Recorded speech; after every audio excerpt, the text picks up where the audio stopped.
and I'm a senior researcher and networks manager at the Institute for Strategic Dialogue. Okay, tell me what I heard on CNN over the weekend that the number of people volunteering, that the percentage of women volunteering for ISIS is going up. It's now 20%. Why is this happening? Well, women joining ISIS is a fundamental game changer compared to other terrorist organizations, because right now what ISIS is doing is attempting to build a state. And actually, building a statehood is very different than just asymmetrical warfare. And women represent a key component of state building. They represent the longevity of a statehood, of creating the next generation. So there's been a call for women to join, not as combatants, but actually as major players in building this utopian idea of a state that they have. And what makes women respond to this call? Why are they doing it? We shouldn't be engendered when we think of radicalization. A lot of the same push and pull factors are the same for men and women. The sense of injustice, the feeling that the international community is attacking the Muslim population in the world, that the Assad government has vast injustices, and this call to arms for women really has to deal with telling them that this is a humanitarian crisis, that they are coming to create a state that can eventually create a safe space for the Muslim community. And they're also being told that they are empowered by this, that this is their spiritual and religious duty to be involved in this, and that they are almost strong feminine women for going over there. So there's actually almost a twisted feminist argument about the idea of rejecting the sexualization of women in the West and actually taking on the headscarf to refuse to be sexual objects. You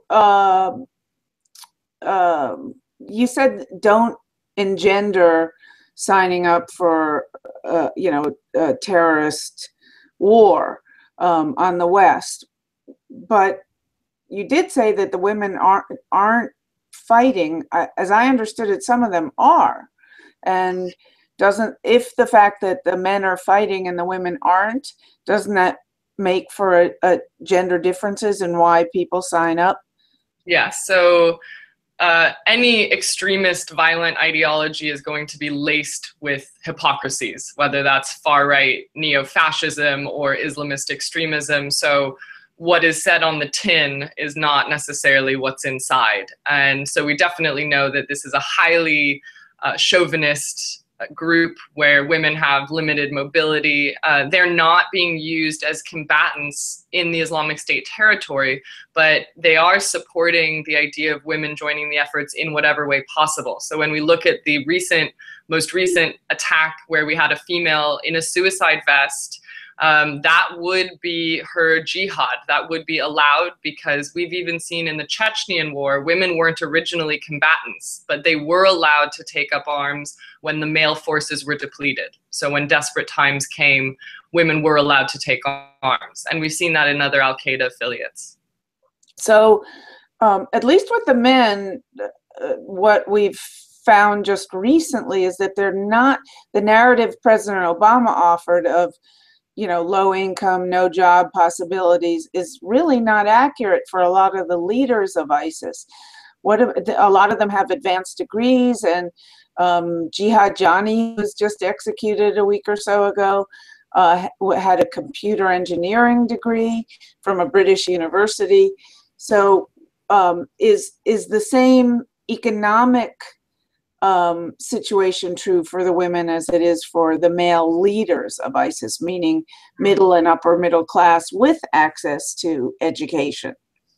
It would make it so much easier for surveillance and monitoring if we could create a prototype for what creates a potential recruit. But actually, especially with the women, we have an age range in our own database of tracking them from 14 to 45.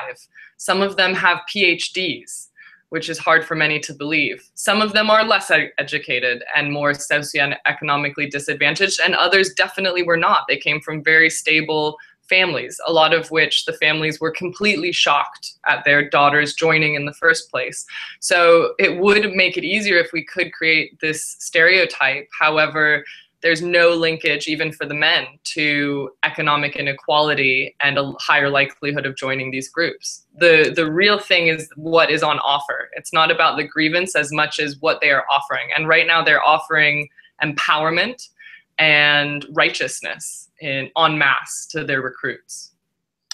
Is there any way for the West to dissuade them? First of all, are there any women coming back? There have been some male fighters who've returned saying it was, hell to be part of ISIS. There, unfortunately, with women, the main thing is prevention from having them go out in the first place, because we've had hundreds of men return and we have only seen a handful of women return. And those women have returned under very bizarre circumstances, but women aren't allowed to leave the house without male permission, and they're not allowed to be outside of the house without a male chaperone. So even for a woman to try to get to the border to leave, she's putting herself directly at physical risk of being really in harm's way. And so for women, we have not seen the returnees as much as we'd like. Any women that have come back have had to endure various smuggling and other extreme scenarios to try to get back.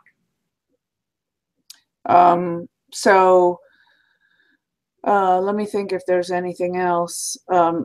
Is your organization in touch with any of the women who've come back, or any of the Yazidi women who were imprisoned and raped and are now free?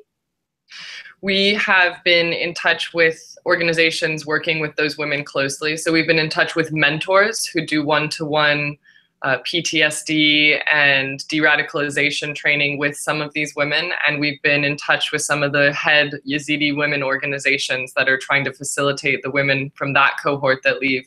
It's absolutely devastating. And the women that have returned, just like the men, what's really difficult is assessing what were their specific reasons for joining, because people have been joining for very different reasons. This is a catch-all terrorist group. They will lower the threshold and let you join for whatever reason you see fit, but once you're over there, there's extreme indoctrination. So for the women, what's key is that we get credible counter-narratives out there. There's a lack of female voices in this space. There's a lack of mentors trying to create an interjection and trying to pull these women away from that ideology. We actually need that female voice much more in this space. It's not just about imams and religious leaders. It's really about having a stronger female presence here to counter this sort of radicalization. Fabulous. Thank you. I'm done with the interview. That's great. Is there any way we could